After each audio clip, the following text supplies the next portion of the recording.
భక్తుడైనటువంటి యోబు గారు ఒక మాట చెప్తారు. యోబు గ్రంథము 16వ అధ్యాయము 18వ వచనాన్ని చదువుతాను. భూమి నా రక్తమును కప్పివేయక మునుపు నా మొరకు విరామము కలుగకుండునుగాక. యోబు గారు చాలా ఇబ్బందుల్లో ఉన్నాడు. ఆ ఇబ్బందులన్నీ సాతానుడు కలిగిస్తూ ఉన్నాడు. ఆ ఇబ్బందులు సాతాను కలిగించడానికి కారణం దేవుడే అనుమతించాడు. సాతానుడికి దేవునికి ఒక సవాలు ఏమంటే, ఊజు దేశంలో యోబు అనే ఒక ఆయన ఉన్నాడు. ఆయన యథార్థపరుడు, నీతిమంతుడు, నా యందు భయభక్తులు కలిగినటువంటి వాడు అని చెప్పాడు. ఆ రీతిగా చెప్పి ప్రభుల వారు సైతానును అన్నాడు, ఊరికే ఆయనేమి నీ యందు భయభక్తులు కలిగి ఉండలేదు, నువ్వు ఆయనకు కావలసినవన్నీ ఇచ్చినావు. భార్య ఉంది, పిల్లలు ఉన్నారు, ఆస్తిపాస్తులు ఉన్నాయి, భూములు ఉన్నాయి, పశువులు ఉన్నాయి, గొర్రెలు ఉన్నాయి, ఒంటెలు, గాడిదలు, పరివారం అంతా ఉంది. అందుకే ఆయన నీ యందు భయభక్తులు కలిగి ఉన్నాడు అని చెప్పాడు. ప్రభు అంటున్నాడు, లేదు, నీ అపోహ ఒట్టిది. నేను అన్నీ ఇచ్చినందుకు ఆయన నన్ను నమ్ముకోలేదు. కావాలంటే అన్నీ తీసేసుకో, ఆయన ప్రాణం మాత్రం ముట్టకూడదు అని చెప్పి అన్నాడు. సైతాను అప్పటి నుండి పని చేయడం ప్రారంభించాడు. సాతానుడు చేసిన పని, యోబు ఇంట్లో పిల్లల్ని 10 మందిని ఒకే రోజు చంపేశాడు. తూర్పు ఒక గాలి వచ్చి చక్కటి మేడ, 10 మంది పిల్లలకు కట్టుకున్న ఓ చక్కటి మేడ కూలిపోయాది. ఎవరో పరిగెత్తుకుంటూ వచ్చి చెప్పారు, సార్, శత్రువులు వచ్చి మీ పొలంలో ఉన్నటువంటి పంట తీసుకెళ్ళిపోయారు. శత్రువులు వచ్చి మీ పశువుల్ని, ఒంటెల్ని, గాడిదల్ని, గొర్రెల్ని అన్నీ తీసుకెళ్ళిపోయారు. ఏడ్చేకి కూడా దేని గురించి ఏడవాలనో అర్థం కాని సమస్య వెంటనే జరిగారు. ఆ రీతిగా ఒక్కొక్కటి నష్టం జరుగుతుంటే యోబు గారి గుండె ఎట్లుంటుందో చెప్పండి. 10 మంది బిడ్డలు ఒకేసారి చనిపోయారు. ఉన్న పెద్ద ఆస్తి ఒకేసారి శత్రువులు తీసుకెళ్ళిపోయారు. పోనీ ఇల్లు ఉంటుందిలే, ఇల్లు కూలిపోయాది, పిల్లలు చనిపోయారు. ఇంత ప్యాథటిక్ కండిషన్, ఇంత వేదనకరమైన సంఘటన యోబు గారి మీద సైతానుడు మోపాడు. అప్పుడు యోబు గారు ఇంకా ఎదురు చూస్తూ ఉన్నాడు, ప్రభు నాకేదో ఉపశమనం కలిగేటట్టు సహాయం చేయి అని ఆయన ఒక మాట అన్నాడు, యెహోవా ఇచ్చాను, యెహోవా తీసుకోనేనని. ఒకవేళ మీరు వచ్చేటప్పుడు పర్సు పోయింది అనుకో, మీరు ఏమంటారు? యెహోవా ఇచ్చాను, యెహోవా తీసుకోను అంటారా? ఎవడో కొట్టేసినాడు వాడు, ఎవడో నా గన వాడికి తెలిస్తే కాళ్ళు ఎరగొట్టేస్తాను అంటాం. దయచేసి గమనించాలి. ఆడబిడ్డలు వ్యానిటీ బ్యాగ్ పోయింది అనుకో, ఏమంటారు?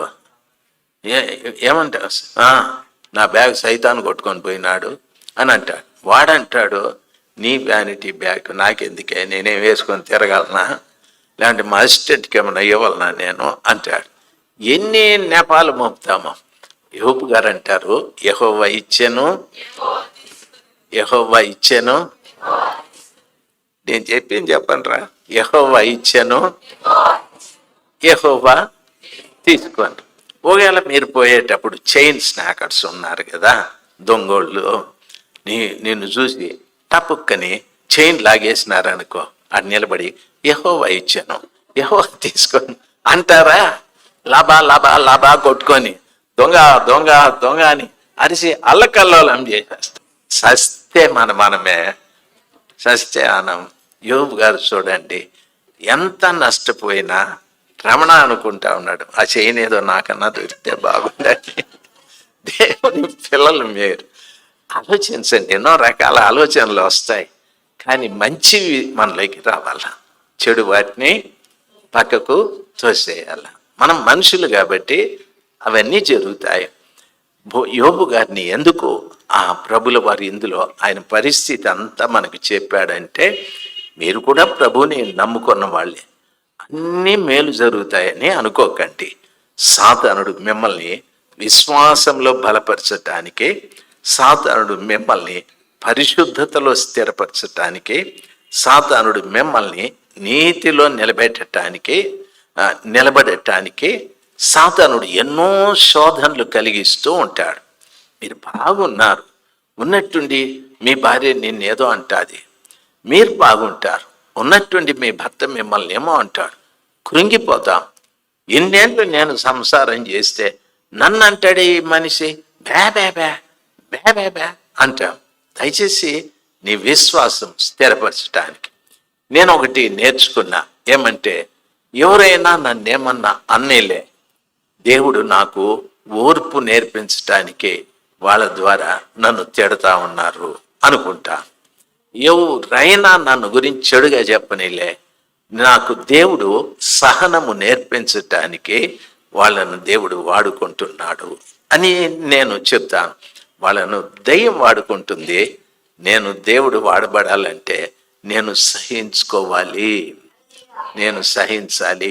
సహనము నేర్పించటానికి నా ఎదురుగా సాతానుడు ఇన్ని కార్యాలు నా పట్ల చేస్తున్నాడని ఓర్పు కలిగి ప్రభు దగ్గర మొరపెట్టాలి. ప్రభా, వాళ్ళు అంటున్నారు, వాళ్ళని క్షమించండి, వీళ్ళు తిడుతున్నారు, క్షమించండి, వారి ద్వారా నష్టం కలిగాది, క్షమించండి, వీరి ద్వారా అవమానం కలిగాది, క్షమించండి.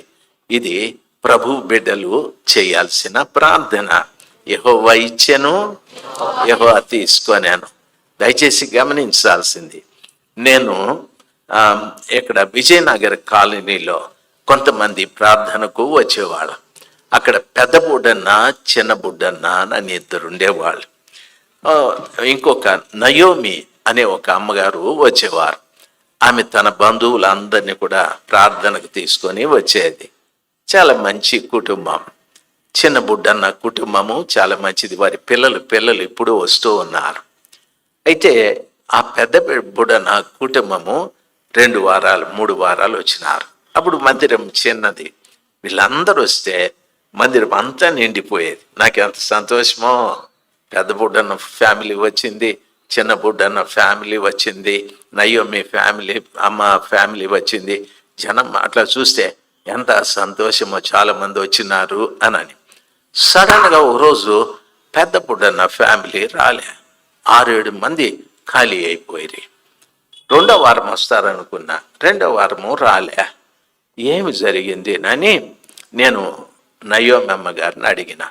ఏమో సార్, వాడు రానంటా ఉన్నాడు, ఏమో మనకేం జరిగిందో ఏమో అని. నేను అప్పుడు పొద్దున్నే వెళ్ళిపోయినా. ఆటోలు గీటోలు అట్లా లేవు, ఉన్నా మనకి దగ్గర చిల్లర లేవు. నడుచుకొని విజయనగర్ కాలనీకి పోయినాను.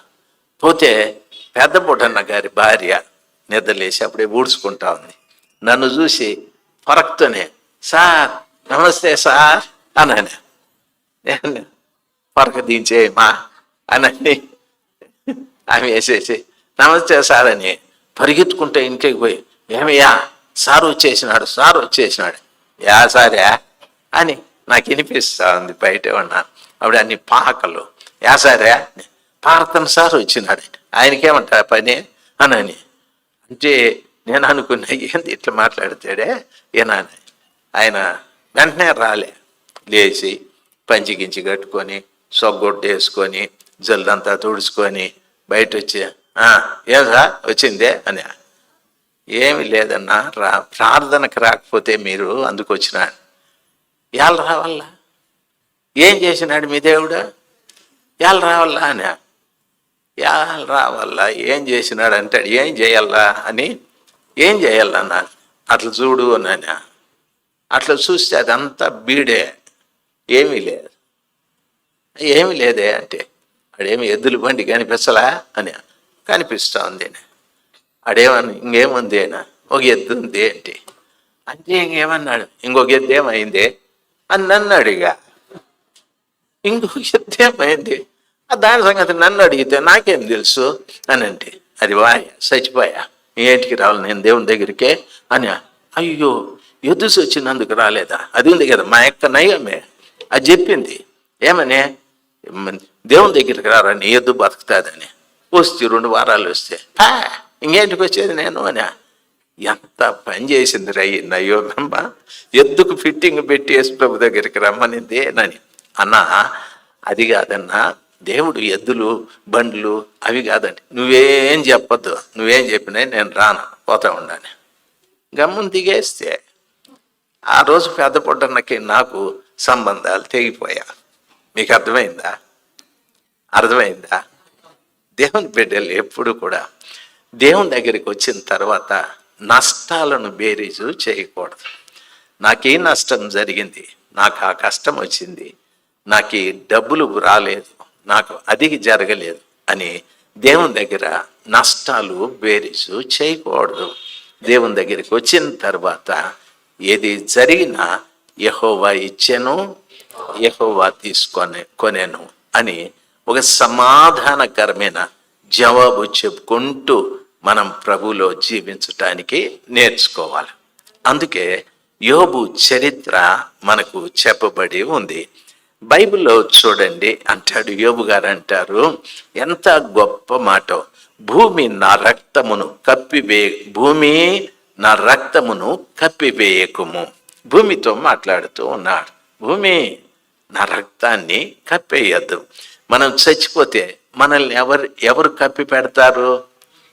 భూమి కప్పేస్తుంది మనల్ని. అవునంటారా కాదంటారా?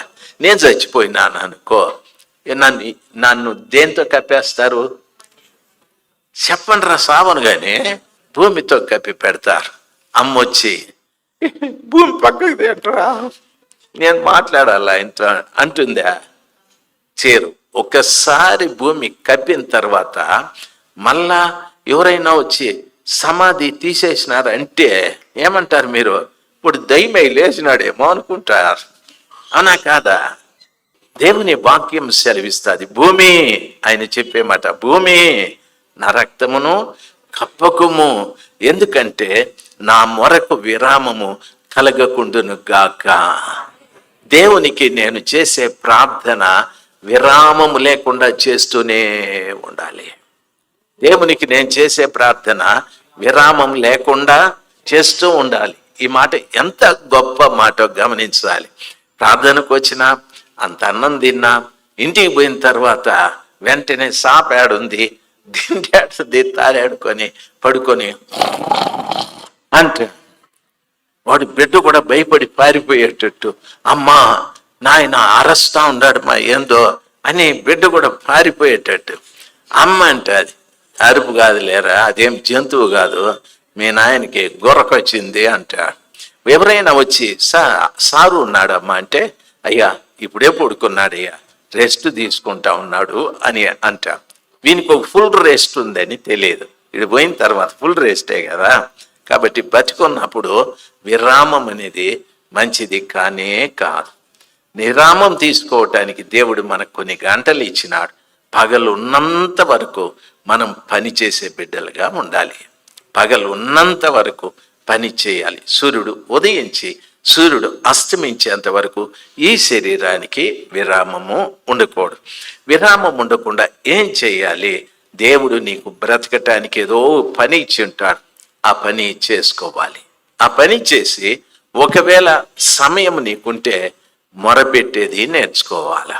దేవునికి మొరపెట్టేది, ప్రభువా ఈ దినం కూడా నన్ను బ్రతికించారయ్యా, నేనే కాదు నా కుటుంబంలో అందరినీ బ్రతికించా, అందుకు స్తోత్రాలు, ఆరోగ్యం కూడా ఇచ్చారు, నేను బ్రతకటానికి ఒక జీవనోపాధి ప్రసాదించారు, ఆ పని చేసుకున్న దయచేసి నన్ను మీరు రక్షించినట్టుగా నా చుట్టూ ఉన్న ఈ జనమును రక్షించండి అయ్యా, దయచేసి నా చుట్టూ ఉన్న ఈ ప్రజల్ని రక్షించండి అయ్యా అని ప్రభు దగ్గర మొరపెట్టే విషయంలో విరామము లేకుండా ఉండాలి. విరామం లేకుండా ఉండాలి. దేవుని పిల్లలు పని చేసుకోండి, తప్పేమీ లేదు. భోంచేయండి, తప్పేమీ లేదు. అయితే పగటి పూట విరామము తీసుకుంటే దేవునికి ఇష్టం లేనే లేదు. మనం విరామం తీసుకోవటానికి రాత్రిని దేవుడు ఇచ్చినాడు. హ్యాపీగా రాత్రిలో పడుకొని నిద్రపోండి, ముందుగా పడుకోండి, తినేసి కాస్త ముందుగా లేవండి. దయచేసి వినాలి, పగటి పూట పని చేసుకోవాలి కాబట్టి పని చేసుకోవాలి. ఒకవేళ సమయం ఉంటే ప్రభు దగ్గర మొరపెట్టేది నేర్చుకోనండి. ప్రభుని అడగండి, తండ్రి నేను నీకు మొరపెట్టే విషయంలో విరామము లేకుండా ఉండాలి. నేను విశ్రాంతి తీసుకునే వ్యక్తిగా నేను ఉండకూడదు. ఉదయమైనా, మధ్యాహ్నమైనా, సాయంకాలమైనా. దయచేసి దానియేలు గురించి మీరు బాగా ఎరుగుదురు. బబులోను దేశానికి దానియేలుని బానిసగా తీసుకెళ్లారు. వాళ్ళ తల్లిదండ్రులు బానిసలు. అయితే దానియేలు అక్కడికి వెళ్ళిన తరువాత మంచి చదువులు చదివాడు, గొప్ప జ్ఞానం. దయచేసి వినాలి. ఆ బబులోను దేశంలో ఉన్న శాస్త్రవేత్తలందరికంటే, లేక మంచిగా తెలిసిన వారందరికంటే మహాజ్ఞానము కలిగిన వ్యక్తిగా దానియేలు కనిపించాడు. అందుకని రాజుగారు అతన్ని ఒక మంచి స్థానంలో పెట్టాడు. బానిస ఆయన మంచి స్థానంలో పెట్టాడు. ఎందుకు ఆయన మంచి స్థానంలో పెట్టాడు అంటే, ఆయన ప్రతిరోజు ఉదయాన ప్రార్థన చేసేవాడు. యూదుల ప్రార్థనా కాలము ఒకటి ఉంది. ఉదయం 9 గంటలకి ప్రార్థన చేస్తారు, మధ్యాహ్నం 12 గంటలకి ప్రార్థన చేస్తారు, సాయంకాలం 3 నుండి 6 వరకు ప్రార్థన చేస్తారు. ఇది యూదుల ప్రార్థనా కాలం. ఈ యూదుల ప్రార్థనా కాలంలో బబులోను దేశంలో తాను చెరలో ఉన్నప్పుడు, బబులోను దేశంలో మంచి ఉద్యోగంలో ఉన్నప్పుడు, ఆయనకు ప్రాణాపాయము వచ్చింది అని తెలిసినప్పుడు కూడా ఆయన మేడగది మీదకి వెళ్ళి కిటికీలు తెరిచి యెరూషలేం వైపు చూస్తూ ప్రార్థన దేవునికి చేసేవాడు, మొరపెట్టేవాడు. తండ్రి ఈ దేశం బాగుపడాలి, ఈ దేశ ప్రజలు రక్షించబడాలి, ఈ దేశాన్ని పరిపాలిస్తున్న రాజుకు కూడా మిమ్మల్ని గూర్చిన జ్ఞానం దయచేయండి అని రోజుకు ముమ్మారు ప్రార్థించేవాడు.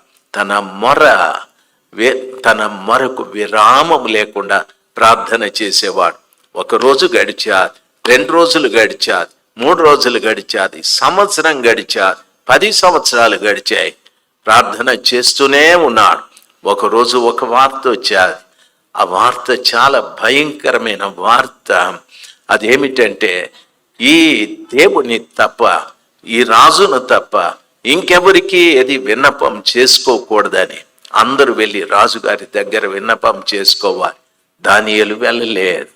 అప్పుడు ఆయనతో పనిచేసే వాళ్ళు చెప్పారు, చూసావా మహారాజా, ఆ ఇజ్రాయేలీయుని ఎంత పెద్ద స్థానంలో మీరు పెట్టారు, వాడు చేసే తప్పితం మీరు ఎరుగుదురా అని వాళ్ళు అతని మీద చాడీలు చెప్తే, ఆ ఆజ్ఞని అతిక్రమిస్తే వాళ్ళను సింహాల బోనులో వేయాలని శాసనం ఉంది. అట్టి శాసనం మీద రాజుగారు సంతకం పెట్టేశాడు. ఆ శాసనం ఇంకా మార్చేదానికి లేదు. ఇప్పుడు దానియేలు 9 ఏళ్ళు 10 ఏళ్ళు ఎన్ని సంవత్సరాలు ఎడతెరిపి లేకుండా ప్రార్థన చేస్తే, ప్రార్థనకు ఎదురుగా కనిపించింది ఏమిటంటే, తను తీసుకెళ్లి సింహాల బోన్లో పడేస్తారని. తను తీసుకెళ్లి ఎక్కడ పడేస్తారని. అప్పుడు తాను భయపడ్డా. బైబిల్ అంటది, ఇట్టి శాసనం మీద సంతకము చేయబడినదని తెలిసి కూడా ప్రార్థన చేస్తూ ఉన్నాడు. అంటే తాను చేసే ప్రార్థనకు విరామము లేదు. తను చేసే ప్రార్థనకి విరామము లేదు. ఇప్పుడు తను తీసుకెళ్లి సింహాల బోన్లో పడేశారు. సింహాల బోన్లో పడేస్తే అక్కడ కూడా ప్రార్థన మొదలుపెట్టినాడు. మోకాళ్ళ మీద నిలబడి మహోన్నతుడైన దేవుని మొరపెడుతూ ఉన్నాడు. రాజుగారికి దుఃఖమైపోయాది. మంచి వ్యక్తి ఆయన, మంచి జ్ఞానమున్న వ్యక్తి. అటువంటిది సింహాల బోన్లో పడేశానే అని ఉదయాన్నే వెళ్ళిపోయినాడు రాజుగారు. రాత్రి ఆయనకి నిద్ర పట్టలేదు. ఉదయాన్నే వెళ్ళి అంటున్నాడు, దానియేలు, చిన్నగా పిలుస్తాడు సింహాల బోన్ దగ్గర, దానియేలు నువ్వు బ్రతుకున్నావా అంటే, ఆయన అంటాడు, నా దేవుడు నన్ను బ్రతికించాడండి. సజీవుడైన దేవుడు ఈ సింహాల నోర్లను మూయించాడు. నేను ఈ బోనులో పడిన తరువాత దేవుడు తన దూతను పంపి నన్ను రక్షించాడని చెప్పాడు. దేవుడు తన దూతను పంపి, మనము ప్రార్థన చేస్తూ ఉన్నాం. మన బిడ్డను స్కూల్లో చేర్పించినప్పటి నుండి ప్రార్థన చేస్తూ ఉన్నాం. మన బిడ్డ ఫెయిల్ అయిపోయినాడు అనుకో, ఏమంటాం? ఉపవాసాలు ఉండి ప్రార్థన చేస్తే, కన్నీళ్లు పెట్టి ప్రార్థన చేస్తే, దేవుడు నా మొర వినలేదు, అసలు దేవుడు ఉన్నాడా లేదా, అందరూ పాస్ అయినారు, ఈడొకడే ఫెయిల్ అయినాడు, ఈయనకేమొచ్చిందో ఏమో, ఆయన ఏం చేసిన, ఇన్ని దరిద్రపు మాటలు మాట్లాడేస్తాం. ప్రాణాంతకమైనటువంటి అపాయం వచ్చినా దానియేలు ఎవరికి చెప్పలేదు. ఒరే నా కోసం ప్రార్థన చేయరా స్వామి, నేను సింహాల బోన్లో పడతాను, అది చాక్లెట్ తిన్నట్టు తినేస్తుంది నన్ను, మళ్ళీ నేను వస్తానో లేదో నాకు తెలీదు, ఒరే షడ్రకు, ఒరే మేషకు, ఒరే అదే వాళ్ళే కదా వాళ్ళకు సమీపస్తులు అని చెప్పి వాళ్ళని పిలిచి ఆల్ నైట్ ప్రేయర్ పెడదామురా, డే ప్రేయర్ పెడదామురా, నేను లోపలికి పడితే ఉపవాసాలు ఉన్నంట్రా. ఏమీ చెప్పలేదు. ఎందుకు? ఆయన భయపడలేదు, ఎవరికీ చెప్పలేదు. తన ప్రార్థనకు విరామం లేదు. తన ప్రార్థనకు విరామం లేని ప్రార్థన చేస్తూ ఉంటే చూడండి, ఆ ప్రార్థన నేరుగా దేవుడి దగ్గరికి వెళ్తూ ఉంది. నేరుగా ఆయన, ప్రభువా నేను సింహాల బోన్లో పడేస్తారు, దయచేసి రాజు మనసు మార్చు, అధికారులు మనసు మార్చు, లేకపోతే ఈ శాసనం ఏమీ చెప్పలేదు. ప్రార్థన చేస్తూ ఉన్నాడు. దేవుడు అద్భుతం చేశాడు. సింహాల బోన్లో వేస్తే ఆయన కంటే ముందు దేవదూత అక్కడ నిలబడి ఉంది. దేవుని సన్నిధానంలో కూర్చున్న బిడ్డలైన మీకు నష్టాలు రావచ్చు, కష్టాలు రావచ్చు, ప్రాణాంతకమైన సంఘటనలు జరగచ్చు, మీ భర్త నిన్ను వ్యతిరేకించవచ్చు, వాడు స్టూపిడ్ అని అనకూడదు. మనం మొర ఎప్పుడు దేవుని దగ్గరికి పోతూనే ఉండాలి, ఎడతెరిపి ఉండకూడదు. నా మొరకు విరామము లేకుండా అంటాడు. ప్రార్థిస్తూనే ఉండాలి.